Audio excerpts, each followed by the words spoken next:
Nouvelle édition du Non-Stop Info. Merci à vous tous de nous rejoindre sur Africa 24. Voici les principaux titres de ce journal. Réforme des retraites au Gabon. Le gouvernement décide de repousser l'âge du départ à la retraite des fonctionnaires civils qui passera désormais de 60 à 62 ans. Mesure jugée nécessaire par certains et non pertinente par d'autres dans un pays qui connaît des niveaux élevés de chômage et de sous-emploi. L'assurance agricole, un indispensable face aux risques climatiques. Le Rwanda est l'un des rares pays africains à subventionner ce dispositif qui protège les exploitations agricoles.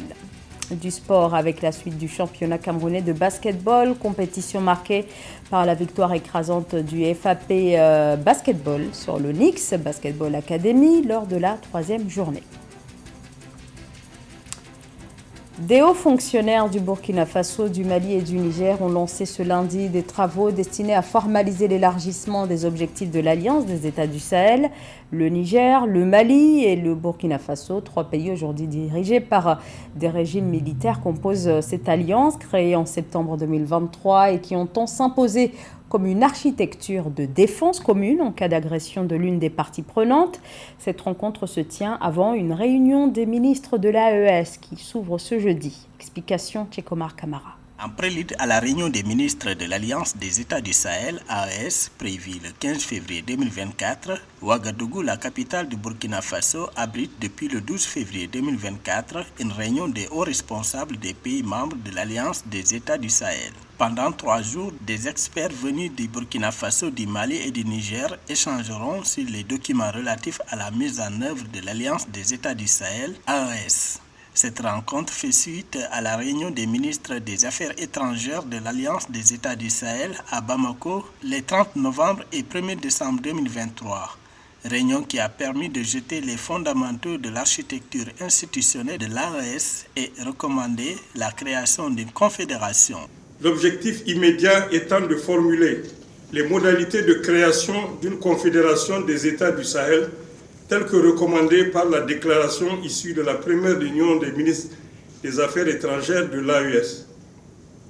La mission qui nous est assignée est donc de procéder à la révision de la charte en l'adaptant au nouveau contexte et de poursuivre l'élaboration des projets de texte portant création et organisation de la Confédération et devront régir son fonctionnement. Cette rencontre s'est déroulée dans le contexte spécifique marqué par le retrait du Niger, du Mali et du Burkina Faso, 3 pays de l'AES, de la Communauté économique des États de l'Afrique de l'Ouest, CEDEAO. Le contexte sous-régional actuel, marqué par les retraits sans délai et en toute souveraineté du Burkina, du Mali et du Niger de la CEDEAO, le 28 janvier 2024, d'une part, et les espoirs et attentes légitimes de nos populations vis-à-vis de l'AES, d'autre part, nous oblige à aller vite et bien, avec des résultats tangibles et probants qui impacteront positivement le quotidien de nos populations.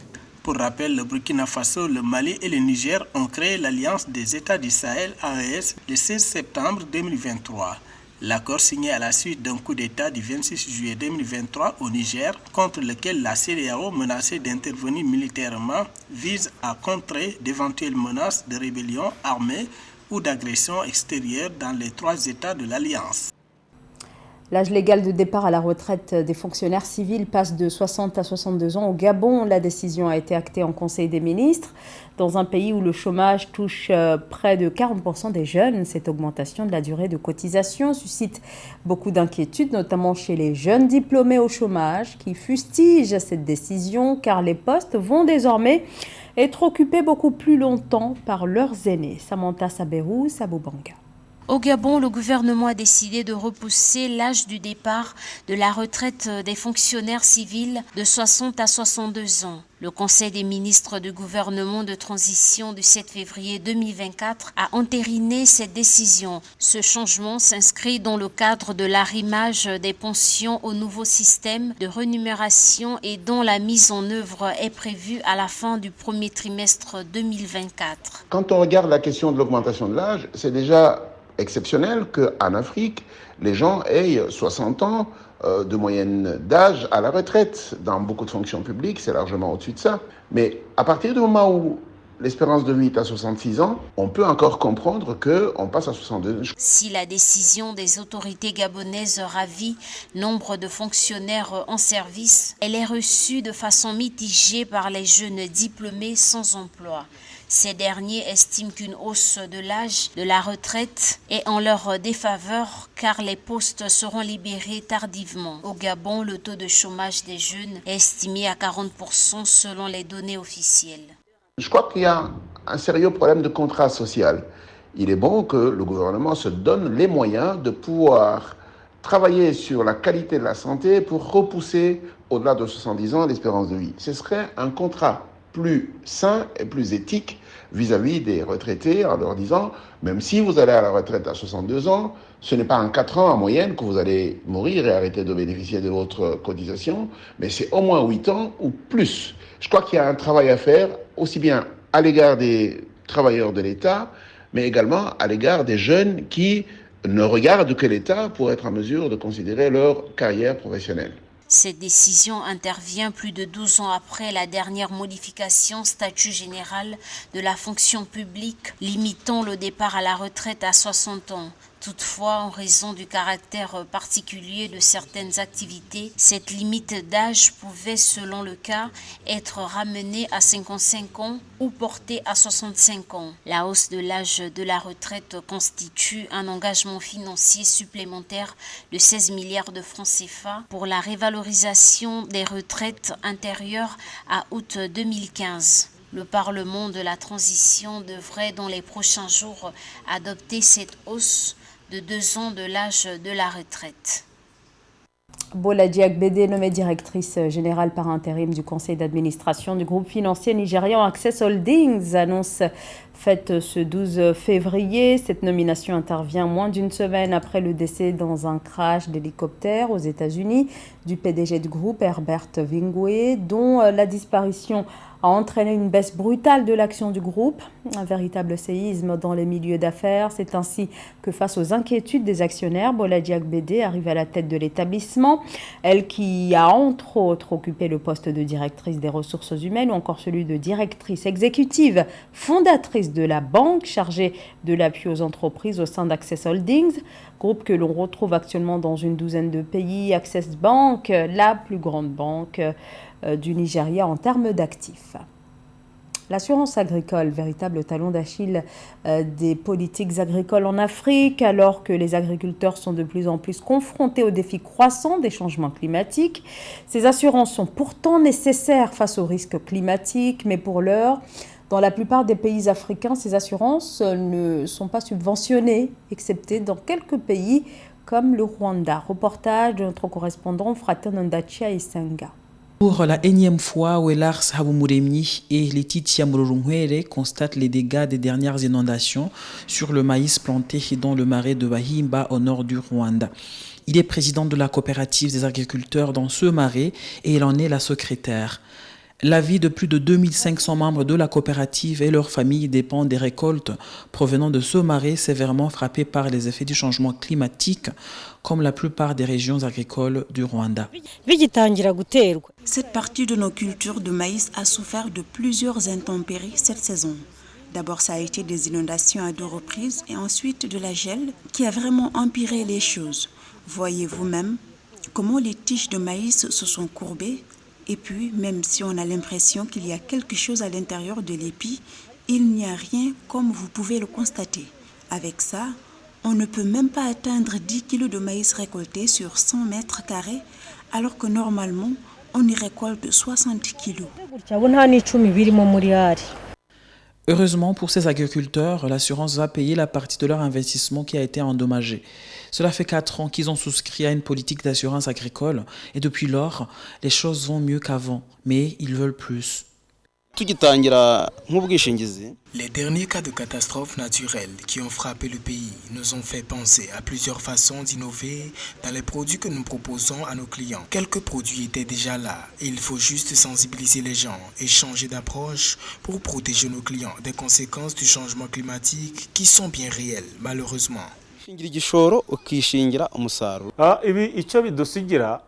Les derniers cas de catastrophes naturelles qui ont frappé le pays nous ont fait penser à plusieurs façons d'innover dans les produits que nous proposons à nos clients. Quelques produits étaient déjà là et il faut juste sensibiliser les gens et changer d'approche pour protéger nos clients des conséquences du changement climatique qui sont bien réelles malheureusement. Selon les chiffres du ministère de l'Agriculture, plus de 95% des cultures de riz dans tout le pays sont couvertes par une politique d'assurance, ce qui témoigne de la réussite générale du programme en seulement 5 ans d'existence. En 2022, le programme a permis de débloquer les crédits agricoles d'une valeur de 2 milliards de francs rwandais. Mais quand les catastrophes frappent, elles détruisent bien plus que les produits agricoles, d'où la nécessité de promouvoir également d'autres types d'assurances pour gérer les conséquences du changement climatique sur la population.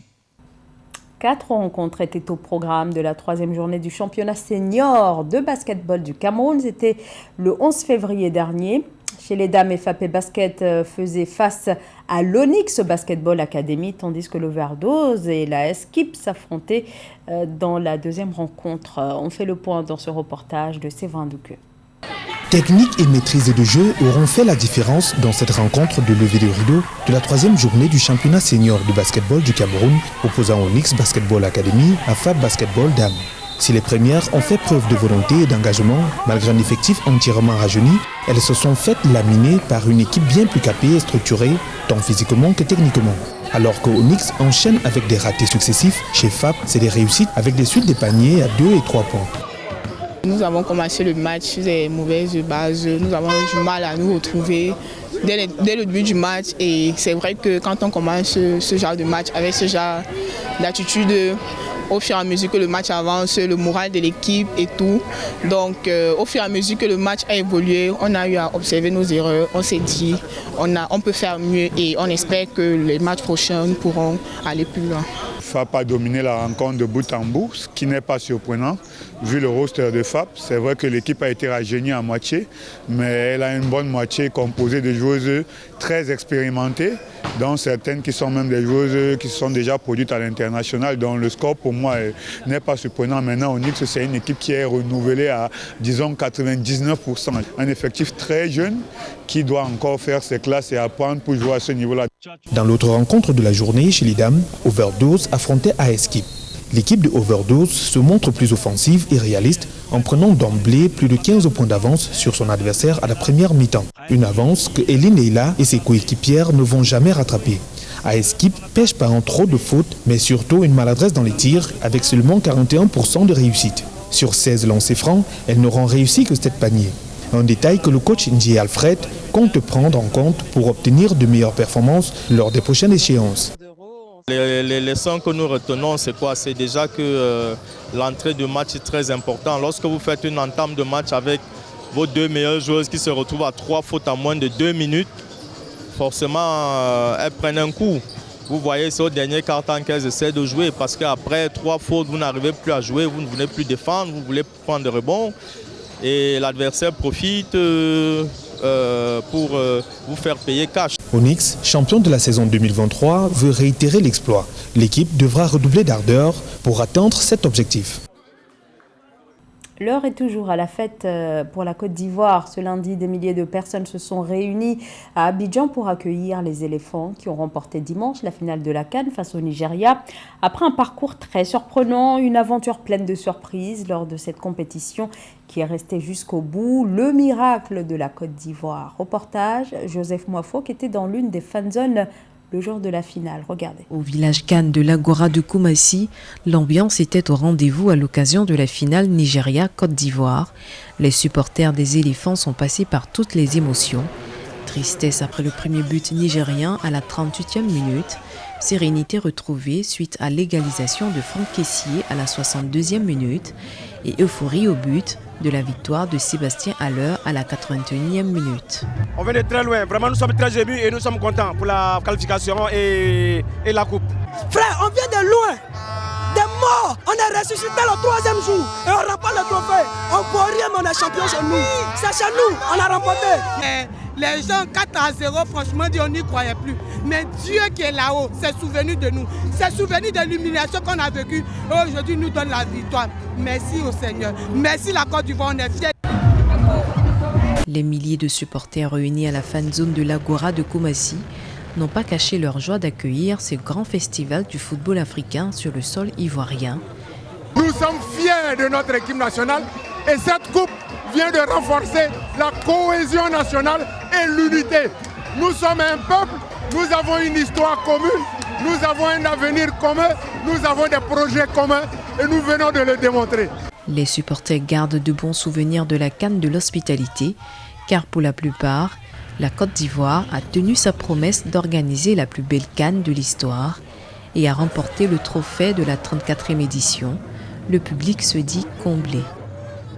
On a pu relever ce défi en changeant d'entraîneur. Hermès Faye qui a dit que ça là, cette coupe-là, avec la bénédiction de notre président Alassane Ouattara, que cette coupe allait rester en Côte d'Ivoire. On était déjà morts, on ne peut plus mourir 2 fois, même Jésus est mort 1 fois. Il est mort le 3 ans, il s'est rêvé, nous on s'est rêvé. La finale reste en Côte d'Ivoire, la CAN reste en Côte d'Ivoire. 2025, on va prendre encore au Maroc. Qualifiée pour la finale de la Coupe d'Afrique des Nations, après avoir écarté la RD Congo, la Côte d'Ivoire met fin à la malédiction du pays hôte, longue de 18 ans. Depuis l'Égypte en 2006, en effet, aucun pays organisateur ne s'était hissé en finale de sa compétition. La CAN de l'hospitalité s'en est allée. Rendez-vous est pris pour la CAN de la fraternité Maroc 2025. Et c'est la fin de ce journal. Merci à vous tous de nous avoir suivis. Restez sur Africa 24, l'actualité continue.